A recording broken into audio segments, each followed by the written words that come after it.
साथियों नमस्कार। कर्म की गति। साथियों, ये प्राणियों के लिए है। हे प्राणी, तू भय मत कर। निर्भय होकर के अपने कर्तव्य, ज्ञान और उपासना में आरूढ़ होकर के प्रयत्न करके तू प्राप्त करने योग्य है। ईश्वर कहता है कि जो मुझे देखता है उसे मैं देखता हूँ। जो जिस भाव से मुझे भजता है मैं उसी भाव से उसे मैं भजता हूँ। जो मुझे भूत देखता है मैं उसके लिए भूत हूँ। वो मुझे परमात्मा देखता है उसके लिए मैं परमात्मा हूँ। जो मुझे शत्रु मानता है मैं उसके लिए शत्रु हूँ। जो मुझे मित्र मानता है उसके लिए मैं मित्र हूँ। जो मुझे प्रेमी मानता है मैं उसके लिए प्रेमी हूँ। जो मुझे पति मानता है उसके लिए मैं पति हूँ। और जो मुझे पिता मानता है उसके लिए मैं पिता हूँ। जो मुझे परमपिता मानता है मैं उसके लिए परमपिता हूँ। जैसी जाकी भावना है, भावना के अनुरूप हूँ मैं।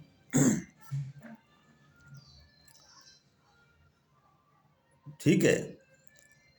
मुझे क्योंकि कोई भी सिद्ध पुरुष बिना श्रद्धा विश्वास के उसके देखने में मैं समर्थ नहीं हूँ। श्रद्धा विश्वास रूपिणम याभ्याम बिना न पश्यन्ते स्वान्ते सुखाय स्थित ईश्वरम। बिना श्रद्धा और विश्वास के मैं नहीं दिखाई दे सकता। मैं पास हूँ, मैं इतना नज़दीक हूँ कि शायद कोई भी मुझसे ज़्यादा नज़दीक हो ही नहीं सकता। तो में मोह में खड़ग खम्भ में पूर रहा जगदीश।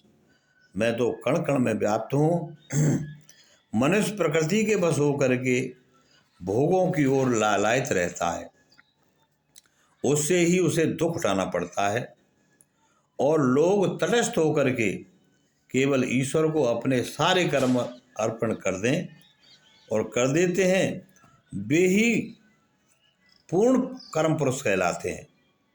सदाचार से दिए हुए कर्म ही ईश्वर की ओर मनुष्य को ले जाते हैं। अतः सद्व्यवहार का ध्यान रखना नितांत बहुत जरूरी है। विकारी जीवन को त्याग करके सदाचारी जीवन ही इस लोक से यह लोक भी सुधरता है और परलोक भी सुधरता है तथा ईश्वर के शब्द में प्रवेश पाने का अधिकारी बनता है। ईश्वर का जहाँ राज है, ईश्वर का क्षेत्र है, ईश्वर का वातावरण है, उसमें जाने का अधिकारी बनता है। चित्त की परिस्थितियां क्यों न हो, अशांत न करें। केवल ईश्वर की कामना के अनुसार सत्कर्म का पालन करना चाहिए। संसार में लोग जो दुखी हैं, जो ईश्वर की सत्ता से या आत्मसत्ता को भूलते हैं, वो जो है दुखी रहते हैं। और जहाँ पूरी सत्ता ईश्वर की है, पूरा संसार ईश्वरमय है, तो वहाँ दुख रहने की आवश्यकता ही नहीं है। उसी की सारी सत्ता है। प्राप्त भी अप्राप्त भी, मेरा भी पराया भी, सब उसी का है।